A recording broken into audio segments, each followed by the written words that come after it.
Vamos a ver los conjuntos de números y en la teoría de conjuntos se estudian en general cualquier colección de objetos, pero los matemáticos a lo largo del tiempo han hecho colecciones de los números para su estudio. Esto me lleva a entenderlos, cómo fueron estructurándose lentamente a lo largo de la humanidad y me permite estudiarlos de forma progresiva. Vamos a ver que el primer tipo de números que utilizó la humanidad fueron los números naturales. Estos números se utilizan para contar, son aquellos números positivos, no incluye al cero, y que de alguna forma utilizaron los humanos para decir dos piedras o tres huesos o algo por el estilo. Los números primos, de alguna forma, años después, los matemáticos, de hecho con Gauss, comenzaron a estudiar qué relación había entre los números y un problema clásico era la división. Y esta idea de la división permite definir a los números primos. ¿Qué son los números primos? Bueno, aquellos números que solamente se pueden dividir entre sí mismos. Por ejemplo, el 17. El 17 no tiene un divisor más que él mismo. 17 entre 17 me da 1 para dar un número natural. Y vamos a ver que los números que no son primos se les llama compuestos. Por ejemplo, el 6. El 6 se podría decir que está compuesto de la multiplicación de 2 por 3. Y de alguna forma todos los números se pueden obtener a partir de este pequeño conjunto de números primos. A los que no son primos, bueno, pues se les llama compuestos y normalmente se representan con la P con comita. A los primos simplemente P. Y vamos a ver que son bastante importantes en las operaciones aritméticas. Incluso hay un teorema fundamental de la aritmética que me relaciona todas las operaciones con los números primos. Y vamos a ver el siguiente conjunto, que son los números enteros. La gente en matemáticas comenzó con problemas, por ejemplo, con deudas y abonos o algo por el estilo. Además, por ejemplo, con posiciones en las cuales había que caminar 2 pasos hacia adelante y 7 pasos hacia atrás. Y tuvo la necesidad, de alguna forma, durante las restas, de introducir a los números negativos. Esta introducción de los números negativos también incluyó al cero como punto de referencia y se juntaron todos estos números para formar el conjunto de los números enteros. Y bueno, aquí, por supuesto, en aritmética comienzan los problemas porque, bueno, ya hay números con signo y hay que saberse las reglas de los signos, las leyes de los signos, para poder llevar a cabo las operaciones. Y bueno, posteriormente ocurrió el problema de no tener un objeto completo, tener pedazos de cierto objeto en la vida cotidiana y eso le dio introducción a los números racionales. ¿Qué es un número racional? Pues básicamente una fracción que se representa con dos números, es una parte de la unidad. Y bueno, por supuesto, aquí también hay muchos problemas en aritmética por saber utilizar este tipo de números que están representados con dos cantidades, el numerador que está en la parte de arriba y el denominador que está en la parte de abajo. Por supuesto, la fracción puede ser positiva o negativa, pero bueno, esto ya incluye algunas cantidades que no son precisamente del tamaño de la unidad, sino son menores. Y bueno, la siguiente serían los números reales. Este conjunto podríamos decir que es el más común para todos nosotros. Son todos aquellos números que se encuentran sobre la recta numérica.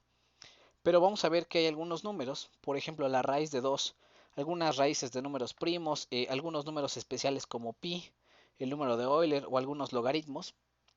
Vamos a ver que son especiales porque tienen un número infinito de decimales que no se repiten. Si en un número decimal tengo números que se repiten, de alguna forma puedo encontrar una fracción equivalente. Pero hay algunos números que los decimales no se repiten y esos números se les conoce como irracionales.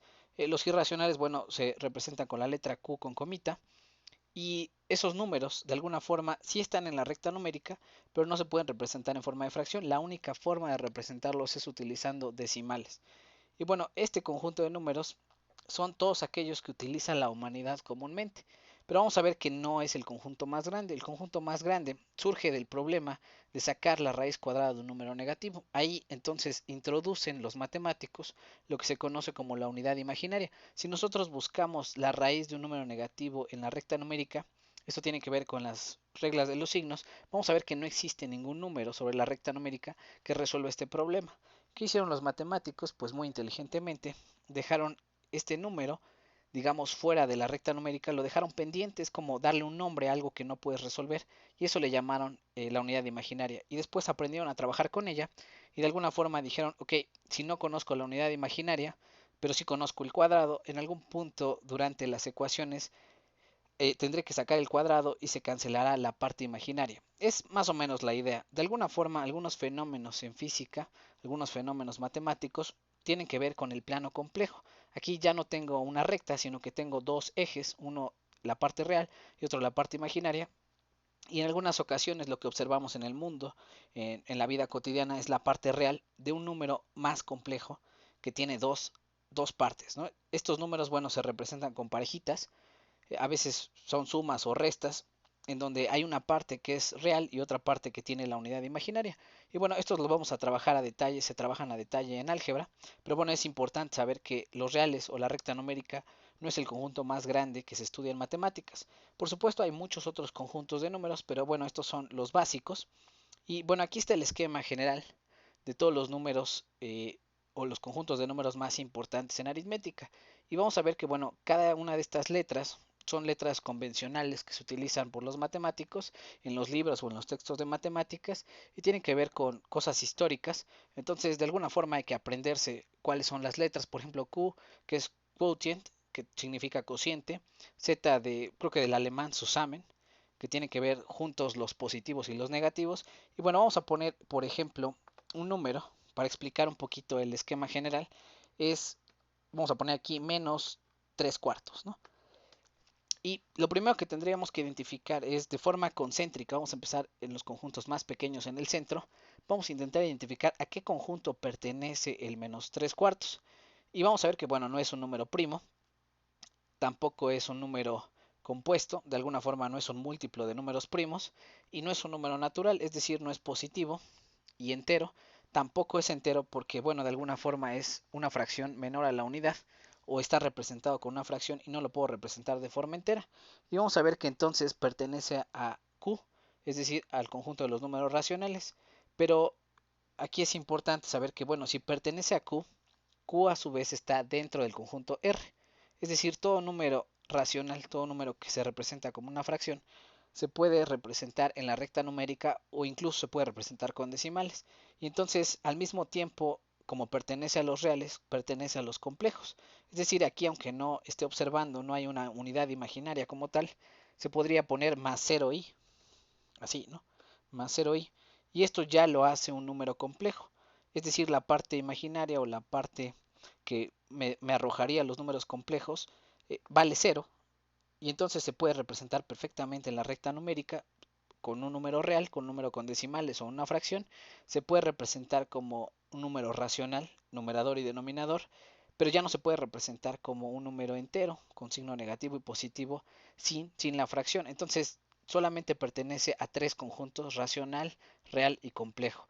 Y bueno, básicamente este esquema hay que aprendérselo, hay que saber cómo se van estudiando los números progresivamente y vamos a estar trabajando con todas las operaciones aritméticas que son suma, resta, multiplicación, división y potencia. Bueno, raíz, ¿no? Y vamos a ver, intenten hacer este ejercicio en el cual, bueno, están los números y hay que ver a qué conjuntos pertenece cada uno de ellos. Por supuesto, hay que ver que un solo número puede pertenecer a varios conjuntos de forma concéntrica. Y bueno, paren el video e intenten poner las respuestas. Yo voy a poner directamente cuál es la solución. Y bueno, estos son los conjuntos a los que pertenece. El 75.26 de alguna forma tiene dos decimales, pero como yo conozco todos los decimales en general, se puede poner en forma de fracción, se puede representar en la recta numérica, entonces forma parte de los reales y también forma parte de los complejos. No forma parte ni de los enteros, naturales o primos, porque tiene decimales. Y en el segundo, bueno, es un 11 y este número es un número primo, no tiene ningún divisor entero y entonces incluye a todos estos conjuntos. Es un número primo, está dentro de los naturales, está dentro de los enteros, de las fracciones. De hecho, ustedes me dirán, ok, esta no es una fracción. Toda fracción se puede poner, más bien todo número entero se puede poner como 11 enteros, así, con el 1 como denominador. Pero bueno, sí se puede poner en forma de fracción. También se le puede poner decimales, 11.0, es decir, se puede representar en la recta numérica, es un número real y es un número complejo. El 2 tercios es un número racional y no es entero, ni primo, ni de alguna forma compuesto, tiene que representarse en forma de fracción. Se puede representar con decimales, incluso este me da una cosa como, si lo hacen en la calculadora, me da una cosa como 0.666. Y aunque de alguna forma es un número periódico, se le llama que tiene 666 hasta el infinito, es decir, tiene muchos seises. Finalmente yo conozco todos los decimales, es decir, yo sé que todos los decimales que siguen son seises y de alguna forma se puede representar en forma de fracción. Por eso pertenece a los racionales, a los reales y a los complejos. Bueno, este de aquí no es fraccionario y tiene signo negativo. De alguna forma pertenece a los enteros. No es natural porque tiene el signo negativo. Y este de aquí es imaginario, es decir, no tiene parte real. Es un múltiplo de la unidad imaginaria. Aquí en ocasiones, bueno, el menos 6 es menos 6 por i. Y entonces directamente nada más pertenece a los imaginarios y a los complejos. Este número no se podría representar en la recta numérica. Y bueno, los últimos, el 12 es un número, le llaman, ¿cómo se llama? Perdón, se llama compuesto, es un múltiplo de los números primos. De hecho, 4 por 3 sería una forma de obtener el 12. De hecho, 2 por 2 por 3 sería la descomposición. Pero bueno, finalmente, como es un número, perdón, un número compuesto, también al mismo tiempo es un número natural, no necesita el signo, pero también se puede representar con sus signos. Le podríamos poner más 12, entonces sería un número entero, una fracción, 12 enteros, un número real 12.0 y un complejo le podríamos aquí poner más 0 y bueno, la última que serían las raíces. Esta raíz de 3, si yo hago el cálculo, bueno, hago en la calculadora la raíz de 3, vamos a ver que hay un infinito número de decimales, incluso se podrían obtener con el algoritmo de la raíz cuadrada, se podrían obtener un número infinito de decimales que no se repiten. Siempre tendría que estar calculando un decimal más. Este tipo de números que no tienen decimales conocidos o que se repitan periódicamente se conoce como números irracionales. Y estos no se pueden representar como fracción, pero sí pertenecen a la recta numérica. Por lo tanto, son irracionales, son reales y son complejos.